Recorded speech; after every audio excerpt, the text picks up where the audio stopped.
जय हिंद दोस्तों, स्वागत है आप सभी का आपके अपने YouTube channel RP computer tech पर।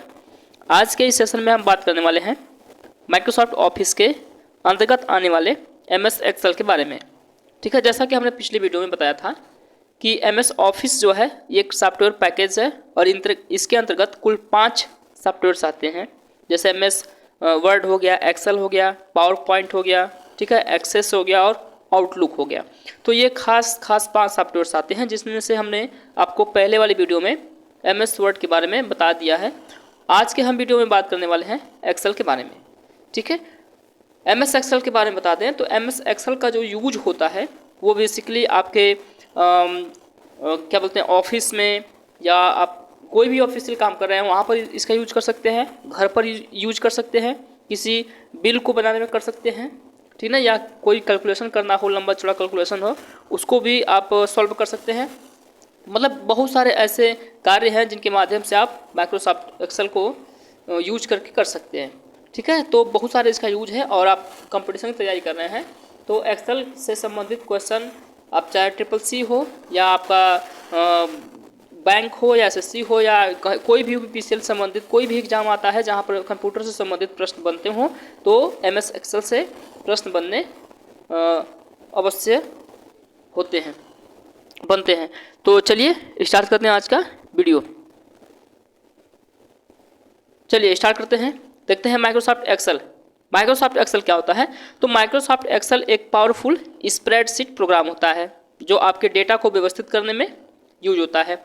इसके साथ साथ आप माइक्रोसॉफ्ट एक्सेल के माध्यम से कैलकुलेशन कर सकते हैं, कोई डिसीजन ले सकते हैं, ठीक है, कोई बड़े बड़े डेटा को सॉल्व कर सकते हैं, ग्राफ बना सकते हैं, डेटा प्रोफेशनल दिखाने वाले रिपोर्ट को आप तैयार कर सकते हैं, व्यवस्थित डेटा को वेब पर पब्लिश कर सकते हैं तथा रियल टाइम डेटा को एक्सेस करने की सुविधा भी आपको ये एमएस एक्सेल देता है।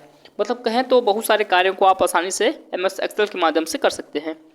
माइक्रोसॉफ्ट एक्सेल की बात करें कि कब बनाया गया था, तो माइक्रोसॉफ्ट एक्सेल को माइक्रोसॉफ्ट कंपनी ने 1985 में सबसे पहले मैक ऑपरेटिंग सिस्टम के लिए बनाया था। उसके बाद इसका जो पहला वर्जन है, फर्स्ट वर्जन है, ये लॉन्च हुआ था 1990 में। ठीक, और ये 1990 में जोड़ दिया गया एमएस ऑफिस के साथ और तब से ये एमएस ऑफिस के अंतर्गत यूज किया जाता है। ठीक है, अब देखिए इसमें एक इलेक्ट्रॉनिक स्प्रेडशीट होती है जिसका प्रयोग अकाउंटिंग उद्देश्य, यानी कि जो अकाउंटिंग पर्पज़ के लिए आप ऑफिस में यूज कर सकते हैं इसका, या कोई भी मैथमेटिकल कार्य जैसे बजट बना सकते हैं आप इसके माध्यम से, आप बिल बना सकते हैं, बिल जैसे आप टैली पर बनाते हैं वैसे आप एक्सेल में भी बना सकते हैं, या आपका कोई भी ऑफिस है वहाँ पर भी आप अपना बिल एक्सेल के माध्यम से बना सकते हैं। ठीक है, इसके अलावा आप दूसरे प्रोग्रामों द्वारा बनाए गए या आयात मतलब इंपोर्ट किए गए फोटोग्राफ, ड्राइंग, क्लिप आर्ट, लोगो आदि को भी इसमें जोड़ सकते हैं। एमएस एक्सेल में स्प्रेडशीट या वर्कशीट बहुत से खानों या सेलों का एक समूह होता है जिन्हें पंक्तियों तथा कालमों में व्यवस्थित किया जाता है। तो प्रश्न पूछा जाता है कि जो सेल होता है, सेल की परिभाषा बताइए। तो सेल की परिभाषा होती है कि रो और कॉलम के इंटरसेक्शन पॉइंट को, या जो प्रतिच्छेदन जो बिंदु होता है, जो जगह होता है, उसको सेल कहा जाता है। मतलब अगर आपने ऐसी 2 क्षैतिज लाइन खींची और 2 ऊर्ध्वाधर लाइन खींची तो ये जो बीच में जो आपको पार्ट दिख रहा है ये आपका कहलाता है इंटरसेक्शन पॉइंट, और इसी को हम लोग बोलते हैं इंग्लिश में सेल। ठीक है, ये आपका सेल कहलाता है। इसमें होता क्या है कि पंक्तियां दाएं से बाएं अर्थात क्षैतिज होती हैं, हॉरिजॉन्टल होती हैं, जबकि ऊपर से नीचे अर्थात वर्टिकल यानी कि ऊर्ध्वाधर होती हैं। ठीक है, पंक्तियों को क्रम संख्याओं से पहचानते हैं तथा कालमों को ABC आदि अक्षर से पहचानते हैं। मतलब जैसे अगर आपने एक्सेल खोल रखा है, ठीक है, अभी हम दिखाएंगे आपको, तो यहाँ पर देखिए ऊपर जो होता है, जो कॉलम होते हैं वो ABCD के रूप में बटे होते हैं, और जो रो होती है ये आपका 1 2 3 के रूप में ऐसे डिवाइड होता है। ठीक है, तो इसका एक नेमिंग प्लेस भी होता है, आप पर्टिकुलर सेल का नेम इसमें दे सकते हैं। ठीक है, उसके बारे में हम चर्चा करेंगे। पहले इसको देखिए कि जो कॉलम होते हैं वो कॉलम ABCD में बटे होते हैं और जो रो होती है रो आपका नंबर में बटा होता है हॉरिजॉन्टली। ठीक है, चलिए तो MS एक्सेल के अलावा कुछ अन्य स्प्रेडशीट जैसे कि स्नोबॉल, लोटस 1 2 3, एप्पल नंबर्स आदि भी हैं जिनका यूज आप कर सकते हैं। इसे डेटाबेस की तरह प्रयोग करते हैं जो डेटा संबंधित डेटा को स्टोर करता है। इसके द्वारा किसी विशेष डेटा को एक पैटर्न के आधार पर ढूंढा जा सकता है। ठीक है, अब आइए देखते हैं इसके स्ट्रक्चर के बारे में कि जब आप MS एक्सेल ओपन करते हैं तो आपको ये दिखता कैसा है। ठीक है, चलिए देखिए, हमने MS एक्सेल जब MS वर्ड बताया था तो उसमें भी हमने आपको ये चीज़ दिखाया था, लेकिन उसका जो स्ट्रक्चर है थोड़ा सा इससे हट करके होता है। बाकी 40% जो ऑप्शन है वो MS वर्ड से मिलते जुलते हैं। तो कुछ ऑप्शन अलग हैं जो आप इस चित्र में देख सकते हैं, इस क्लिप में देख सकते हैं। जैसे आपको पहले वाले वीडियो में मैंने बताया था कि सबसे जो ऊपर होता है, सबसे ऊपर वहाँ पर डॉक्यूमेंट का नाम लिखा होता है, छपा होता है। उस बार को हम लोग बोलते हैं टाइटल बार। ठीक है, टाइटल बार के जस्ट राइट साइड में अगर देखें तो आपको 3 बटन मिल जाती है, मिनिमाइज, मैक्सिमाइज और रीस्टोर बटन। ठीक है, ये आपका हो गया। ये तीनों जो बटन है मिनिमाइज, मैक्सिमाइज, ये वाला तीनों बटन, ये जो मिनिमाइज, मैक्सिमाइज और क्लोज, ये आपको हर फाइल या फोल्डर या सॉफ्टवेयर जिसको भी आप ओपन करेंगे आपको ये 3 पॉइंट, 3 बिंदु मिलते ही मिलते हैं। ठीक है, उसके बाद देखिए ये पूरा आपका रिबन है और रिबन के बाद बात करें तो रिबन के अंतर्गत आपका टाइटल बार आता है। ठीक है, आपका टैब आते हैं। टैब के अंतर्गत आने वाले जो भी ऑप्शंस हैं वो सारे के सारे ऑप्शन आपको रिबन के अंतर्गत ही आते हैं। ठीक है, ये देखिए यहाँ पर लिखा है माइक्रोसॉफ्ट ऑफिस का जो लोगो बना हुआ है। ठीक है, माइक्रोसॉफ्ट ऑफिस का लोगो, इसके अंतर्गत भी आप कई सारे ऑप्शंस को दे सकते हैं, जैसे फाइल को ओपन करना, सेव करना या प्रिंट करना। इसमें कई सारे ऑप्शंस आपको मिल जाते हैं। ठीक है, उसके बगल में देखिए आपका home, insert, page layout, formula, data, review, view, ये आपके टैब हैं। और टैब ये जो जिसके अंतर्गत आते हैं इनको हम लोग बोलते हैं मेन्यू बार, और मेन्यू बार के अंतर्गत आते हैं टैब। टैब की संख्या होती है MS वर्ड और MS एक्सेल दोनों में 7। ठीक है, जैसे इसमें होम है, इंसर्ट है, पेज लेआउट, फार्मूला और डाटा, रिव्यू और व्यू, ये आपके हो गए मेन्यू बार के अंतर्गत आने वाले टैब। अब इन टैब के अंतर्गत बहुत सारे ढेरों सारे ऑप्शंस आते हैं जिनको आप बारी बारी से ओपन करके देख सकते हैं। उसके नीचे थोड़ा सा आए, ठीक है, थोड़ा सा नीचे आए, इधर देखिए राइट साइड में इधर, तो ये जो दिख रहा है आपका, ये आपका वर्टिकल स्क्रॉल बार है। ये इसका यूज का मतलब होता है कि आप पेज को ऊपर नीचे वर्टिकली अप डाउन कर सकते हैं। ठीक है, ठीक दूसरा जो स्क्रॉल होता है ये आपका नीचे दिख रहा है, ये वाला, इसको बोलते हैं हम लोग horizontal scroll bar.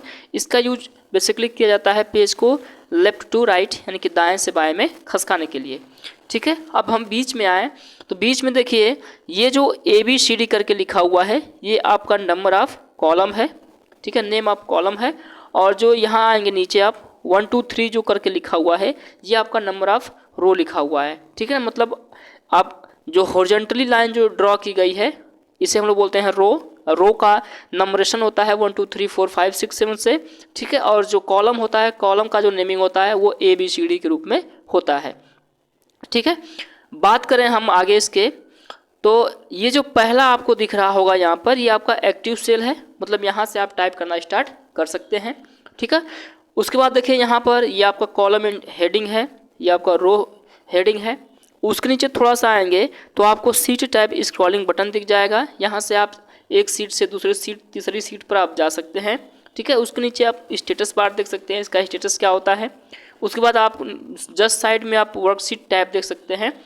Worksheet tab by default MS Excel जब आप ओपन करते हैं तो बाय डिफ़ॉल्ट जो सीट की संख्या है आपको 3 मिलती है। इनके अलावा आप यहाँ पर ये छोटा सा जो मार्क दिख रहा है इस पर क्लिक करके आप अपने हिसाब से 4 5 6 7 8 9 10 या जितने भी एक्सेल सीट इसमें ऐड करना चाहें आप इसका यूज़ करके ऐड कर सकते हैं। ठीक है, बाकी आपका जो खाली स्पेस दिख रहा है आपका वर्कशीट विंडो है, यहाँ पर आप वर्क कर सकते हैं। एक बात और बता दें हम आपको कि ये जो हम आपको पिक्चर दिखा रहे हैं, इमेज दिखा रहे हैं, ये इमेज है माइक्रोसॉफ्ट एक्सेल 2007 की। यही ठीक आपको दिखेगा 2010, 11, 13, 16 और 19 में। ठीक है, लेकिन जो 2003 का जो था इससे थोड़ा सा हट के था। उसमें ये जो आपको ऑप्शन दिख रहे हैं ये ऑप्शन नहीं होते थे, उसमें सीधा सीधा जैसे ही आप होम टैब या इंसर्ट टैब पर क्लिक करते हैं तो वो आपको एक पर्टिकुलर केवल नाम लिख करके ऑप्शन मिलते थे। लेकिन यहाँ पर अब इसको चित्र के माध्यम से दर्शा दिया गया है कि ये आप इसका देख करके भी यूज कर सकते हैं, पहचान सकते हैं, नहीं तो बाकी उस वाले में पहले पढ़कर आप यूज करते थे। अगर हम रो और कॉलम की बात करें, ठीक है, रो और कॉलम की, तो रो की संख्या जो थी 2000 MS एक्सेल 2003 में वो थी 65,536, यानी कि 65,536 रो था, ठीक है, रो की। और अगर हम कॉलम की बात करें, कॉलम की, तो कॉलम की संख्या थी केवल 256। इतने ही रो और कॉलम में आप MS एक्सेल 2003 में जो वर्क करते थे। लेकिन इसको थोड़ा सा और मॉडिफाई कर दिया गया, और मॉडिफाई करके जब MS एक्सेल 2007 बनाया गया, ठीक है, 2007 हो गया, 10 हो गया, तो इसमें रो की संख्या कर दी गई 10,48,576, 10,48,576 आपका ये कर दिया गया कॉलम। और रो की संख्या कर दी गई 16,338, 384। ये हो गया रो और कॉलम का डिटेल्स, ठीक है। बाकी इतने ही संख्या आपके 10 में भी है, 13 में भी है, 16 में भी है और 19 में भी रखी गई है, ठीक है। तो ये हो गया इसका बाहरी स्ट्रक्चर। अब हम इसको देखेंगे कि MS एक्सेल को आप स्टार्ट कैसे करते हैं। तो जैसे हमने पिछली वीडियो में बताया था कि MS वर्ड को आप कैसे स्टार्ट करते हैं, ठीक उसी तरीके से आप MS एक्सेल को भी स्टार्ट कर सकते हैं। कैसे, देखिए जैसे कि पहले वीडियो में हमने देखा था कि MS वर्ड को हम 3 तरीके से स्टार्ट कर सकते हैं, तो MS एक्सेल को भी ठीक उसी तीनों तरीक़ों से स्टार्ट कर सकते हैं। सबसे पहला जो आसान तरीका है कि अगर आप डेस्कटॉप पर माइक्रोसॉफ्ट एक्सेल का शॉर्टकट बना रखे हैं तो आप सीधा सीधा उस पर डबल क्लिक कीजिए, वो वहाँ से डायरेक्ट ओपन हो जाएगा। अन्यथा इसके अलावा दूसरा तरीका है कि सबसे पहले आप स्टार्ट बटन पर क्लिक कीजिए, उसके बाद ऑल प्रोग्राम पर जाइए, MS ऑफिस पर क्लिक कीजिए और MS ऑफिस के अंतर्गत आपको एक्सेल में दिख जाएगा, उस पर क्लिक कर दीजिए तो आपका MS एक्सेल ओपन हो जाएगा, ठीक है। उसके बाद तीसरा तरीका है ओपन करने का कि स्टार्ट बटन पर आप क्लिक करने के बाद रन कमांड पर क्लिक करते हैं, और रन कमांड पर जैसे ही आप क्लिक करेंगे तो आपको टाइप करने के लिए एक विंडो ओपन हो जाएगी, और उसमें आप टाइप करते हैं MS एक्सेल, या एक्सेल ही केवल टाइप कर देंगे, ठीक है, एक्सेल टाइप कर देंगे और उसके बाद इंटर प्रेस कर देंगे तो आपका MS एक्सेल ओपन हो जाएगा। कुल मिलाकर के 3 तरीके हैं। सबसे पहले आप डेस्कटॉप पर शॉर्टकट बना रखे हैं तो उस पर आप डबल क्लिक कर दीजिए, ओपन हो जाएगा। अन्यथा इसके अलावा आप स्टार्ट बटन पर क्लिक करेंगे, ऑल प्रोग्राम पर क्लिक करेंगे, MS ऑफिस के अंतर्गत MS एक्सेल को क्लिक कर देंगे तो आपका MS एक्सेल ओपन हो जाएगा। या आप स्टार्ट बटन पर क्लिक करेंगे, उसके बाद रन कमांड को ओपन करेंगे, रन कमांड पर टाइप करेंगे एक्सेल को टाइप करने के बाद एंटर प्रेस कर देंगे तो भी आपका MS एक्सेल ओपन हो जाएगा। तो ये 3 तरीके हैं, ठीक है। अब हम देखते हैं इसके कंपोनेंट क्या क्या होते हैं। जो मुख्य हम टोटल तो नहीं बताएंगे, लेकिन जो इसके इम्पोर्टेंट हैं हम उनके बारे में यहाँ पर देखेंगे। सबसे पहला जो होता है टाइटल बार।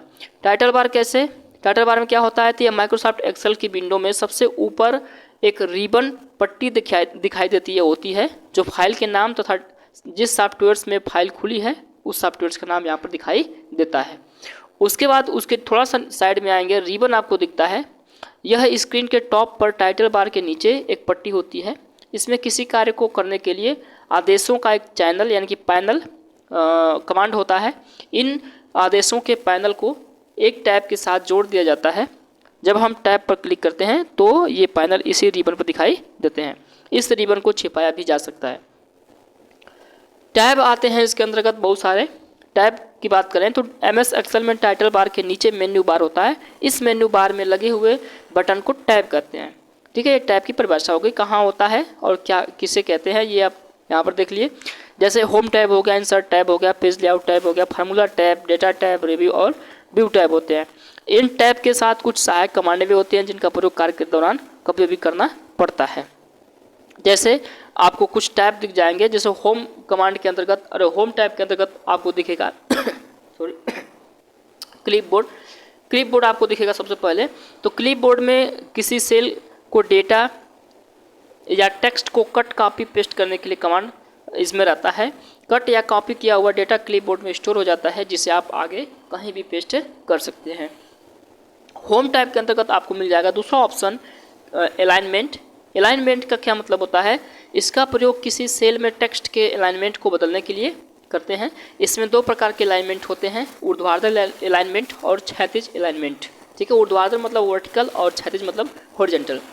इनमें टेक्स्ट को इंडेंट करने तथा यदि टेक्स्ट सेल में भर जाता जाए तो सेल में अगली लाइन से लिखने के लिए रैप टेक्स्ट की सुविधा होती है। रैप टेक्स्ट ऑप्शन का यूज आप मैक्सिमम एक्सेल में करते हैं। इसमें दो सेलों को मर्ज करने तथा किसी टेक्स्ट को एक सेल में फिट करने की सुविधा दी जाती है। अगर आप किसी सेल में टाइप कर रहे हैं, डेटा आपका बड़ा है, तो आप वहाँ पर रैप टेक्स्ट के माध्यम से उस पर्टिकुलर सेल में अपने टेक्स्ट को एडिट कर सकते हैं, मतलब उसको फिट कर सकते हैं। ठीक है, ये MS एक्सेल के अंतर्गत बहुत बार यूज होने वाला ये ऑप्शन है और बहुत मज़ेदार ऑप्शन है। उसके बाद आपको मिल जाएगा इसमें टेबल। इसका प्रयोग सेलों के समूह को टेबल की तरह परिभाषित करने के लिए होता है। ये टेबल डेटा को फिल्टर करने तथा उसे एक क्रम में रखने में उपयोगी होते हैं। इसके द्वारा पाइवोट टेबल या चार्ट भी इसमें बनाया जा सकता है, जो डेटा को व्यवस्थित करने तथा उसका सारांश प्रस्तुत करने में उपयोगी सिद्ध होता है। इसी के ठीक साइड में आपको लिख जाएगा सबसे लास्ट में फंक्शन लाइब्रेरी।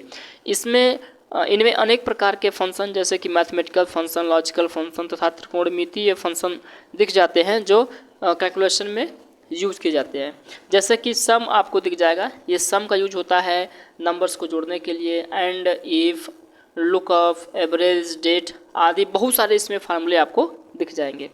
ठीक है, उसके बाद आपको मिलेगा एक मैक्रोस नाम का ऑप्शन। इसका प्रयोग जो होता है कार्यों के क्रम यानी कि सीक्वेंस ऑफ एक्शन को परिभाषित करने के लिए किया जाता है। ये बेसिकली एक रिकॉर्डिंग की तरह कार्य करता है। अगर आपको एक ही वर्क बार बार करना है, ठीक है, तो आप मैक्रोस के माध्यम से इसकी शॉर्टकट बना सकते हैं और आप एक ही बार उस शॉर्टकट का यूज करेंगे तो आप उस कार्य को आसानी से झटके से कर सकते हैं। ठीक है, तो अगर आपको डेली बाय डेली एक ही काम करना है तो आप मैक्रोस बटन का यूज कर सकते हैं। ठीक है, जब कार्यों का क्रम परिभाषित हो जाता है इसमें, तो इसे एक डॉक्यूमेंट या एक से अधिक डॉक्यूमेंट पर बार बार प्रयोग करके किसी कार्य को आप पूरा कर सकते हैं। ये बहुत ही इम्पोर्टेंट है। ठीक है, ये जो आप मैक्रोस का यूज करते हैं बहुत बेहतरीन आपको ऑप्शन मिलता है ये। उसके बाद देखेंगे आप स्टेटस बार सबसे नीचे दिखता है विंडो टास्क बार के ठीक ऊपर, और स्क्रीन के बॉटम में जो बार दिखाई देता है उसे आप स्टेटस बार कहते हैं। यह जो वर्कशीट करंट टाइम में खुली रहती है उसकी सूचना दिखाता है, जैसे कि page number, view shortcuts, zoom slides, ये सारे के सारे ऑप्शन आपको स्टेटस बार में दिख जाएंगे। उसके बाद आप थोड़ा सा नीचे आएंगे तो आपको दिखेगा, ऊपर जो होता है वो उसमें दिखेगा आपको फार्मूला बार। यह रिबन के नीचे होता है। ठीक है, रिबन के नीचे आपको थोड़ा सा हल्का से देखेंगे तो एक सफ़ेद सी पट्टी होती है। इसमें आप कोई भी फार्मूला टाइप कर सकते हैं, या अगर आप सेल में भी कहीं भी कुछ भी टाइप करते हैं तो आपको फार्मूला में बार में दिख जाता है। मतलब यह रिबन के ठीक नीचे होता है। इसमें दो भाग होते हैं। पहला नेम बॉक्स होता है जो कि किसी सेल के रेफरेंस को दिखाता है, तथा दूसरा फार्मूला होता है जिसमें कुछ टाइप आप करते हैं, जिसमें आप टाइप करते हैं तो फार्मूला आपको दिखता है। इसमें पहले से परिभाषित फार्मूला भी होता है जिसका प्रयोग कैलकुलेशन में किया जाता है, तथा एक्टिव सेल के कंटेंट में भी इसी में डिस्प्ले होता है। मतलब आप एक्टिव सेल में कुछ भी टाइप करेंगे तो आपको इस फार्मूला बार में दिख जाएगा। ठीक है, अब हम बात करेंगे स्प्रेडशीट से संबंधित कुछ महत्वपूर्ण तथ्य के बारे में। MS एक्सेल में स्प्रेडशीट बनाए जाते हैं। स्प्रेडशीट क्या होता है, तो एक प्रकार का टेबल होता है। इसमें डेटा को टाइप किया जाता है। MS एक्सेल से कुछ मुख्य तथ्य निम्न हैं, इनको हम देख लेते हैं। देखिए, स्प्रेडशीट एक सॉफ्टवेयर टूल होता है जिसका प्रयोग संख्याओं के समूह को एंटर करने, कैलकुलेट करने, मैनिपुलेट करने और एनालाइज करने में होता है। इसमें पंक्तियों और कॉलमों के प्रतिच्छेदन के इंटरसेक्शन से बहुत सारे सेल्स बनते हैं। सेल एक प्रकार का कंटेनर होता है जो संख्याओं यानी कि नंबर्स, सूत्रों यानी कि फार्मूलाज और टेक्स्ट यानी कि लेबल्स को होल्ड करता है। सेलों के समूह को सीट या वर्कशीट कहते हैं। ठीक है, परीक्षाओं में पूछा जाता है कि सीट या वर्कशीट किसे कहते हैं, तो सेलों के समूह को वर्कशीट या सीट कहा जाता है। वर्कशीट के अंदर सारणी में सूचनाएं पंक्तियों और कॉलमों में दिख जाती हैं आपको। वर्कबुक एक डॉक्यूमेंट होता है जिसमें एक या एक से अधिक वर्कशीट आपको दिख जाती हैं। पंक्तियों की पहचान संख्या 1 2 3 के रूप में होती है और कॉलमों की पहचान अक्षरों के समूह यानी कि ABCD, जब Z तक कंप्लीट होता है तो उसके बाद AA AB ABC ACD ऐसे करके स्टार्ट होता है। ठीक है। सेल पॉइंटर एक सेल की बाउंड्री होती है जो यह बताती है कि करेंट टाइम में कौन सा सेल एक्टिव होता है। फार्मूला एक समीकरण होता है जिसका प्रयोग किसी सेल की वैल्यू को कैलकुलेट करने के लिए किया जाता है। कोई भी फार्मूला इक्वल टू के बाद ही लगाया जाता है। अगर आपको एक्सेल में कोई भी फार्मूला यूज करना है तो आप इक्वल टू लगाएंगे, उसके बाद आप कोई भी फार्मूला इसमें लगा सकते हैं, तभी ये कार्य करेगा। अगर आपने इक्वल टू नहीं लगाया तो आपका वो कोई भी फार्मूला वर्क नहीं करेगा। ठीक है। एड्रेस सेल एड्रेस पंक्तियों और कॉलमों के अक्षर और संख्याओं के प्रतिच्छेद को दर्शाता है। जैसे C5 अर्थात आप कॉलम C और पंक्ति 5 में हैं। अगर आपको C5 ऊपर दिख रहा है, ठीक है, फॉर्मूला बार में, इसका मतलब यह है कि आप जो ABCD हमने बताया था कि कॉलम को दर्शाता है और 1 2 3 4 5 आपके रो को दर्शाता है। तो C मतलब ये आपका हो गया कॉलम और ये जो 5 है आपका हो गया रो, यानी कि आप पाँचवें कॉलम C कॉलम के 5वें रो पर एक्टिव है। ये आपका हो गया सेल का एड्रेस। ऐसे आप सेल एड्रेस दे सकते हैं, दे नहीं मतलब देख सकते हैं और इसका यूज भी आप कर सकते हैं। ठीक है। आगे की बात करें चार्ट्स की। चार्ट्स क्या होता है? तो चार्ट मतलब MS एक्सेल में किसी वर्कशीट के डेटा को ग्राफिकली एवं पिक्टोरियल प्रेजेंटेशन के लिए चार्ट का आप यूज करते हैं। एक्सेल चार्टों की यह विशेषता होती है कि जब भी आप उस डेटा में कोई परिवर्तन करते हैं जिस पर चार्ट आधारित है तो संबंधित चार्ट में वह परिवर्तन ऑटोमेटिक और तुरंत हो जाता है। ठीक है। ऐसा करने के लिए पूछा जाता है। चार्ट जो होते हैं हमारे MS एक्सेल में 6 प्रकार के होते हैं। पहला चार्ट है हमारा कॉलम चार्ट, दूसरा लाइन चार्ट, तीसरा कॉलम चार्ट आपका पहला हो गया। ठीक है। आप कैसे भी यूज कर सकते हैं, नाम याद रख सकते हैं। कॉलम चार्ट हो गया, बार चार्ट हो गया, line chart, area chart, pie chart और XY या स्कैटर चार्ट हो गए। चार्ट के जो एलिमेंट होते हैं वो क्या क्या होते हैं उनको अगर हम देखें तो पहला जो हमारा चार्ट एरिया है, चार्ट एरिया किसी चार्ट को बनाने में प्रयोग किया गया कुल क्षेत्र चार्ट एरिया होता है। चार्ट एरिया से चार्ट को घेरने के लिए एक आयताकार बॉक्स का प्रयोग करते हैं। इस आयताकार बॉक्स का एरिया चार्ट एरिया कहलाता है। ठीक है। जब आप चार्ट बनाते हैं तो आपको एक पर्टिकुलर ऐसे एरिया मिल जाता है, उसी को आप चार्ट एरिया कहते हैं। ठीक है। उसके बाद प्लॉट एरिया क्या होता है? तो वह क्षेत्रफल जिसमें डेटा को चार्ट के रूप में प्रदर्शित करते हैं प्लॉट एरिया कहलाता है। प्लॉट एरिया 2D चार्ट में अक्षों से घिरा होता है जबकि 3D चार्ट में वॉल्स और फ्लोर से घिरा होता है। ठीक है। आप देखें चार्ट शीर्षक क्या होता है, यानी कि चार्ट का टाइटल। तो ये चार्ट और दोनों अक्षों यानी कि X और Y के शीर्षक होते हैं। इससे हमें पता चलता है कि चार्ट हमें क्या दिखाना चाहता है और इसके अक्षों के मानों का क्या मतलब होता है। अक्ष क्या होते हैं? तो सामान्यतः किसी चार्ट में 2 अक्ष हो सकते हैं, 2 एक्सिस होते हैं। पहला हमारा X एक्सिस और Y एक्सिस। ठीक है, 2 होते हैं। आगे हम देखें डेटा एक्सेल में तो X अक्ष जो होता है ये आपका क्षैतिज होता है, मतलब ये आपको ये जो क्षैतिज के रूप में होता है ये आपका X अक्ष हो गया, यानी कि X एक्सिस हो गया, जिसे कैटेगरी अक्ष भी कहते हैं। और जो Y अक्ष होता है वो आपका ऐसे ऊर्ध्वाधर यानी कि वर्टिकल होता है, जिसे आप वैल्यू अक्ष भी बोलते हैं। अक्ष शीर्षक क्या होता है? तो X, Y और Z अक्षों के मानों को जिस शीर्षक से प्रस्तुत करते हैं उसे अक्ष शीर्षक कहते हैं। ये बताते हैं कि अक्षों के मानों का क्या मतलब होता है। ठीक है। डेटा श्रेणी क्या होता है? तो डेटा श्रेणियाँ उन सभी मानों की सूची हैं जिनको हम चार्ट में दिखाना चाहते हैं। चित्र में खरीद और बिक्री 2 डेटा श्रेणियाँ हैं जो भिन्न भिन्न रंगों के कॉलमों द्वारा दिखाई जाती हैं। ग्रिड लाइनें क्या होती हैं? तो ये कुछ बैकग्राउंड लाइनें होती हैं। इनमें हमें प्रत्येक डेटा श्रेणी के मानों का स्तर पता चलता है। ग्रिड लाइनें 2 प्रकार की होती हैं, पहला मुख्य यानी कि मेजर और दूसरा गौड़ यानी कि माइनर होती हैं। मुख्य ग्रिड लाइनें मुख्य स्तरों को दिखाती हैं, लेवल्स को दिखाती हैं, जबकि गौड़ ग्रिड छोटे छोटे स्तरों को रिप्रेजेंट करती हैं।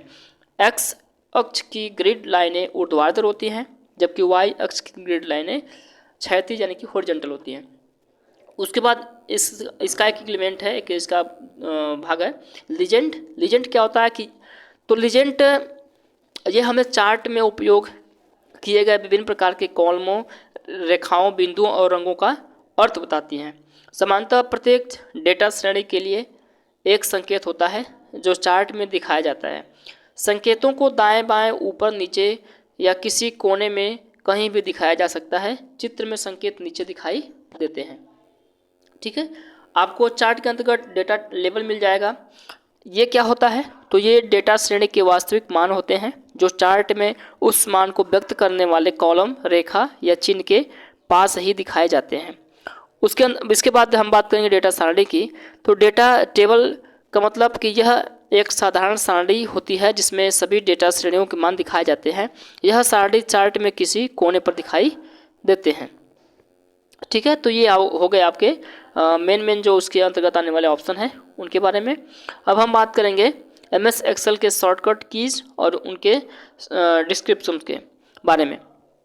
तो पहला आपका एस शॉर्टकट होता है हमारा इसमें F2। F2 का क्या मतलब होता है, तो F2 यानी कि सेलेक्ट किए हुए सेल को एडिट करने के लिए आप F2 शॉर्टकट का यूज कर सकते हैं। अगला F5 है। F5 किसी विशेष सेल पर जाने के लिए आप करते हैं। F7 किसी सिलेक्ट किए हुए टेक्स्ट या डॉक्यूमेंट में स्पेलिंग चेक करने के लिए इसका यूज होता है। अगला है कंट्रोल शिफ्ट प्लस सेमीकोलन। इसका यूज करेंट टाइम एंटर करने के लिए करते हैं। अगर आपको करेंट टाइम आपको इसमें टाइप करना है तो आप टाइम इंटर करने के लिए उसमें आप control plus shift plus semicolon use करेंगे, इंटर करेंगे, बटन का यूज करेंगे तो आपको करंट टाइम उस सेल में दिख जाएगा। उसके बाद अगला शॉर्टकट है कंट्रोल प्लस सेमीकोलन। इसमें करंट दिनांक एंटर करने के लिए इसका यूज होता है। आप डेट और टाइम देना चाहते हैं कि आपने कब ये डेटा बनाया है। ठीक है, तो इसके लिए आप शॉर्टकट यूज कर सकते हैं। टाइम के लिए control plus shift plus semicolon है और डेट के लिए आपका कंट्रोल प्लस कॉलम है। उसके बाद अगला शॉर्टकट है alt plus shift plus F1। ये नई वर्कशीट इंसर्ट करने के लिए इसका यूज होता है और परीक्षाओं में कई बार पूछा जाता है कि न्यू वर्कशीट इंसर्ट करने के लिए शॉर्टकट क्या होती है, तो इसका शॉर्टकट है alt plus shift plus F1। उसके बाद अगला शॉर्टकट है शिफ्ट प्लस F3।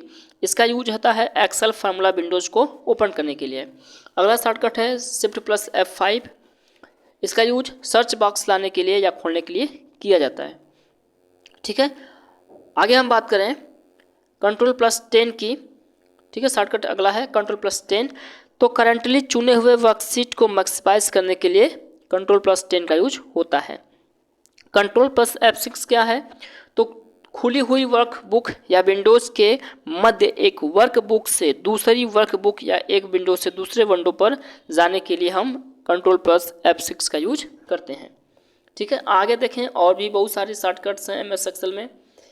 अगला है कंट्रोल प्लस पेज अप। इसका यूज देखें तो एक ही एक्सेल डॉक्यूमेंट के वर्कशीट के बीच में मूव करने के लिए इसका यूज होता है। कंट्रोल प्लस पेज डाउन का यूज एक ही एक्सेल डॉक्यूमेंट्स के वर्कशीट के बीच मूव में करने के लिए इसका यूज होता है। कंट्रोल प्लस टैब को देखें तो दो एक्सेल फाइलों के बीच में मूव करने के लिए इसका यूज होता है। कंट्रोल प्लस इक्वल टू जो है चुने हुए सेल के सभी डेटा को जोड़ने के लिए या फार्मूला बनाने के लिए इसका यूज होता है। कंट्रोल प्लस ऊपर एक आपको कॉमा दिख जाएगा। ठीक है, इसका यूज देखेंगे हम तो चुने हुए सेल के डेटा को करंटली चुने हुए सेल में इंसर्ट करने के लिए इसका यूज करते हैं। अगला शॉर्टकट है कंट्रोल प्लस शिफ्ट प्लस आपका ये एक्सक्लेमेटरी साइन है। तो इसका मतलब है कि कॉमा फॉर्मेट में नंबर को फॉर्मेट करने के लिए इसका यूज होता है।